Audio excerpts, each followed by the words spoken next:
অতিরিক্ত গরমে গরুর শরীর কষে যায়, আবার এদিকে শীতের সিজনে যখন আপনি গরুকে নিয়মিত গোসল না করাবেন এবং ঠিকমতো পানি না খাবে, সেক্ষেত্রেও কিন্তু গরুর শরীর কষে যায়। এখন আপনার গরুর শরীর যদি কষে যায় তখন আর পেশাবের সমস্যা হয়, পায়খানার সমস্যা হয়।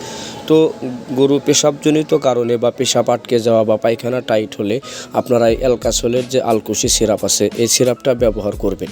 কেননা এই সিরাপটা আমি নিজে ব্যবহার করি, আর এই সিরাপটা হচ্ছে ডাকসন ফার্মাসিউটিক্যাল লিমিটেড ইন্ডিয়া থেকে আমদানি করে। তো এই সিরাপটা কিন্তু আপনার গবাদি পশুর শরীর যদি কষে যায় সেক্ষেত্রে কিন্তু এই লিকুইডটা ভালো কাজ করে। দর্শক, আপনি চাইলে আমাদের কাছে থেকে গরুর ক্রিমির tablet, liver tonic, zinc, calcium এবং গরুর ধাতু ফালানা যে আইরসন সিরাপ আছে প্রত্যেকটা মেডিসিন নিতে পারবেন এবং গরু মোটাতাজা করার মেডিসিন আপনি আমাদের কাছে থেকে পরামর্শ সহকারে নিতে পারবেন।